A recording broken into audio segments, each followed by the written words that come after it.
ایک مرتبہ کا ذکر ہے، ایک خوبصورت ساحلی گاؤں تھا جس کے کنارے نیلا سمندر پھیلا ہوا تھا۔ گاؤں کے لوگ زیادہ تر ماہی گیر تھے جو سمندر سے مچھلیاں پکڑ کر اپنا گزر بسر کرتے تھے۔ اس گاؤں میں عبد الرحیم نامی ایک نوجوان ماہی گیر رہتا تھا۔ وہ اپنی نیکی، مہربانی اور دلکش شخصیت کی وجہ سے پورے گاؤں میں مشہور تھا۔ عبد الرحیم کا دل سمندر سے بے حد لگاؤ رہتا تھا۔ اسے یوں محسوس ہوتا تھا جیسے سمندر کی لہریں اس سے باتیں کر رہی ہیں۔ وہ ہر روز صبح سویرے اپنی چھوٹی سی کشتی میں بیٹھ کر مچھلیاں پکڑنے نکلتا اور شام کو واپس آتا، لیکن اس کے دل میں ایک عجیب سی بے چینی رہتی تھی، جیسے کوئی ان دیکھی شے اسے اپنی طرف بلا رہی ہو۔ ایک دن عبد الرحیم سمندر میں مچھلیاں پکڑنے کے لیے نکلا تو اچانک اس کی نظر پانی میں چمکتی ہوئی ایک چیز پر پڑی۔ وہ کشتی کو اس کے قریب لے گیا اور جب قریب پہنچا تو دیکھا کہ وہ ایک چھوٹا سا سنہری بکسا ہے جو پانی کی سطح پر تیر رہا تھا۔ عبد الرحیم نے بکسا اپنی کشتی میں اٹھا لیا اور پھر اسے کھولا۔ اندر ایک خوبصورت جادوئی قیمتی پتھر تھا جو چمک رہا تھا۔ اسی لمحے سمندر کی لہریں زور سے بلند ہونے لگی اور پانی کے درمیان ایک پر اسرار شخصیت نمودار ہوئی۔ یہ ایک جن تھا جس کی آنکھیں نیلے سمندر کی طرح چمک رہی تھی، جس نے عبد الرحیم سے کہا، اے نوجوان، تم نے میری جادوئی بکسا ڈھونڈ لی ہے۔ اب میں تمہاری 3 خواہشیں پوری کروں گا، لیکن یہ یاد رکھو تمہاری ہر خواہش کے ساتھ ایک قیمت تمہیں چکانی پڑے گی۔ عبد الرحیم نے کچھ دیر سوچا اور پھر کہا، پہلی خواہش یہ ہے کہ میں ہمیشہ کے لیے اپنی کشتی کو سمندر میں کھونے سے محفوظ رہوں۔ اس جن نے ایک چمکتی ہوئی روشنی کے ساتھ اس کی کشتی کو جادوئی حفاظت اور طاقت دے دی۔ عبد الرحیم کی دوسری خواہش یہ تھی کہ وہ دنیا کی سب سے بڑی اور نایاب مچھلی پکڑے تاکہ وہ اپنے گاؤں میں امیر ترین شخص بن جائے۔ اس جن نے اس کی خواہش بھی پوری کر دی اور چند دنوں بعد عبد الرحیم نے واقعی ایک نایاب مچھلی پکڑی جو سونے کے برابر قیمت رکھتی تھی۔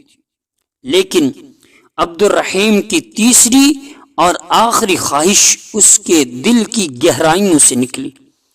اس نے جن سے کہا، میں چاہتا ہوں کہ میری ملاقات ایک پری زاد سے ہو جس سے میں محبت کر سکوں اور جو میری شریک حیات یعنی زوجہ بنے۔ اس جن نے مسکرا کر کہا، یہ خواہش پوری کرنے کے لیے تمہیں ایک خطرناک سفر کرنا پڑے گا جہاں تمہیں اپنے دل کی سچائی اور محبت کی آزمائش سے گزرنا پڑے گا۔ عبد الرحیم نے اپنے دل کی بات سنی اور سفر کے لیے تیار ہو گیا۔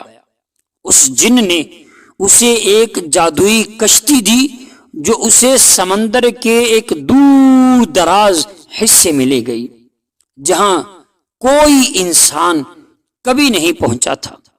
وہاں عبد الرحیم نے ایک پر اسرار جزیرے کو دیکھا جو خوبصورتی میں اپنی مثال آپ تھا۔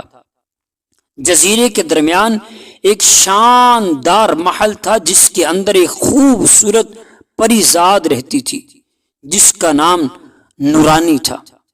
وہ اتنی حسین تھی کہ عبد الرحیم اس پر دل ہار بیٹھا، لیکن پری زاد کو اس کے محل سے آزاد کرنے کے لیے عبد الرحیم کو ایک مشکل آزمائش کا سامنا کرنا پڑا۔ اسے اپنے دل کی سچائی ثابت کرنی تھی۔ اور اپنی محبت کو قربانی اور صبر سے جیتنا تھا۔ نورانی کو ایک خوفناک دیو کے قبض سے آزاد کرنا تھا جو اس جزیرے کا نگہبان تھا۔ جب عبد الرحیم نے دیو کو شکست دینے کے لیے اپنی ہمت اور دل کی سچائی کا مظاہرہ کیا تو دیو اس کی بہادری اور محبت کو دیکھ کر حیران ہو گیا، لیکن دیو جو سالوں سے اپنی طاقت کے غرور میں مبتلا تھا آسانی سے ہار ماننے والا نہیں تھا۔ وہ چالاک اور مکروش تھا اور اس نے ایک منصوبہ بنایا۔ دیو نے اچانک اپنے ہاتھ میں ایک جادوئی عصا نکالا اور کچھ جملے پڑھ کر زور سے زمین پر مارا۔ اسی لمحے زمین پھٹی اور وہاں ایک جادوئی پنجرہ نمودار ہوا جو طلسمی روشنیوں سے گھرا ہوا تھا۔ دیو نے پنجرے کی طرف اشارہ کیا اور ایک تیز روشنی کے ساتھ عبد الرحیم کو اس پنجرے میں قید کر دیا۔ عبد الرحیم نے خود کو پنجرے میں پایا جس کے باہر نکلنے کا اسے کوئی راستہ نہیں نظر آ رہا تھا۔ وہ کوشش کرتا رہا لیکن پنجرہ اتنا مضبوط اور جادوئی تھا کہ اس کی تمام طاقتیں بے اثر ہو گئیں۔ دیو نے زور سے کہا لگایا اور کہا، اے نوجوان، تم نے سوچا تھا کہ تم مجھ جیسے دیو کو شکست دے دو گے، اب تم ہمیشہ کے لیے اس پنجرے میں قید رہو گے اور میں تمہاری محبت نورانی کو اپنے ساتھ لے جاؤں گا۔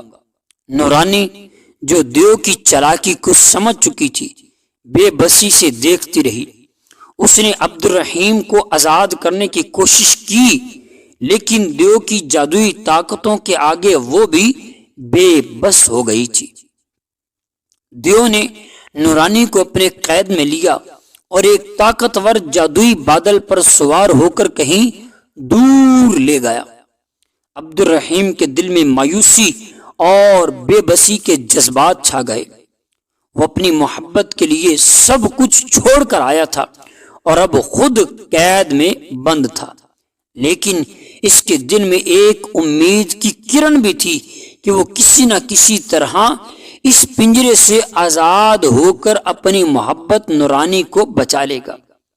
کئی دن گزر گئے۔ عبد الرحیم نے جادوئی پنجرے میں قید رہتے ہوئے اپنی تمام امیدوں کو قائم رکھا اور اپنے ذہن کو پرسکون رکھنے کی کوشش کی۔ ایک دن پنجرے کے قریب ایک چمکتی ہوئی روشنی نمودار ہوئی۔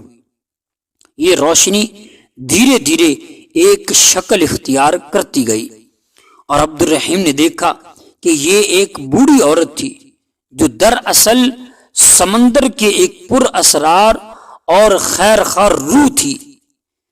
بوڑھی عورت نے عبد الرحیم سے کہا، اے نوجوان، تمہارے دل کی سچائی اور محبت نے مجھے یہاں تک پہنچا دیا ہے، لہذا میں تمہیں آزاد کرنے میں تمہاری مدد کروں گی، لیکن اس کے لیے تمہیں اپنی ہمت اور ایمان کو مضبوط رکھنا ہوگا۔ پھر اس بوڑھی عورت نے اپنے ہاتھ سے پنجرے پر جادوئی پانی چھڑکا اور پنجرہ ٹوٹ کر بکھر گیا۔ اب عبد الرحیم آزاد ہو گیا تھا اور اس نے بوڑھی عورت کا شکریہ ادا کیا۔ عورت نے کہا، اب تمہیں دیو کا پیچھا کرنا ہوگا اور نورانی کو بچانا ہوگا۔ میں تمہیں ایک جادوئی خنجر دیتی ہوں جو دیو کے کسی بھی جادو کو کاٹ سکتا ہے۔ عبد الرحیم نے خنجر لیا اور دیو کی تلاش میں نکل پڑا۔ وہ سمندر کے کنارے کنارے چلتا رہا، دیو کے نشانات کو ڈھونڈتا رہا۔ بوڑھی عورت نے اسے بتایا کہ دیو اپنے محل میں نورانیوں کو قید کرنے کے لیے ایک تاریک اور بھوتوں سے بڑے جنگل میں لے گیا ہے۔ عبد الرحیم کئی دنوں تک جنگل میں بھٹکتا رہا، یہاں تک کہ وہ دیو کے محل تک آخر کار پہنچ ہی گیا۔ یہ محل ایک خوفناک جگہ تھی جہاں دیو نے نورانی کو ایک طلسمی قید خانے میں قید کر رکھا تھا۔ عبد الرحیم نے اپنی تمام ہمت جمع کی اور اس محل کے اندر داخل ہو گیا۔ محل کے اندر ہر طرف جادوئی رکاوٹیں اور خوفناک مخلوقات تھیں، لیکن عبد الرحیم نے بوڑھی عورت کے دیے ہوئے خنجر کا استعمال کرتے ہوئے ان تمام رکاوٹوں کو پار کر لیا۔ آخر کار وہ دیو کے تخت تک پہنچ گیا، جہاں دیو نورانی کو قید کیے ہوئے بیٹھا تھا۔ دیو نے عبد الرحیم کو دوبارہ دیکھ کر حیرت کا اظہار بھی کیا اور غصے میں بھر کر پھر اس مرتبہ اس پر حملہ کر دیا، لیکن عبد الرحیم نے اپنے دل کی سچائی اور محبت کو یاد کرتے ہوئے دیو سے مقابلہ کیا۔ دیو نے جادوئی حملے کیے، لیکن عبد الرحیم نے ہر حملے کو اپنے خنجر سے ناکام بنا دیا۔ آخر کار عبد الرحیم نے دیو کے دل پر وار کیا اور اسے شکست دے دی۔ دیو کی تمام طاقتیں ختم ہو گئیں اور وہ زمین پر گر گیا۔ اس کے مرنے کے بعد ساتھ ہی نورانی کی قید بھی ختم ہو گئی۔ اب وہ نورانی آزاد ہو گئی تھی اور عبد الرحیم کے گلے لگ گئی۔ دونوں نے ایک دوسرے کو دیکھ کر محسوس کیا کہ ان کی محبت نے انہیں ہر مشکل سے نکال کر دوبارہ ان دونوں کو ملا دیا۔ عبد الرحیم اور نورانی نے دیو کے محل کو چھوڑ کر واپس اپنے گاؤں کی طرف سفر اختیار کیا۔ گاؤں کے لوگ عبد الرحیم کی بہادری اور نورانی کی خوبصورتی کی کہانیاں سنتے رہے اور ان کی محبت کی ایک مثال بن گئی۔ وقت گزرنے کے ساتھ ساتھ عبد الرحیم اور نورانی نے ایک خوشحال زندگی گزاری اور سمندر کے کنارے اپنے پیار کی داستان کو ہمیشہ کے لیے یادگار بنا دیا۔ ان کی کہانی گاؤں والے کے لیے ایک سبق بن گئی کہ سچی محبت اور دل کی سچائی کے سامنے کوئی بھی مشکل یا رکاوٹ کھڑی نہیں رہ سکتی۔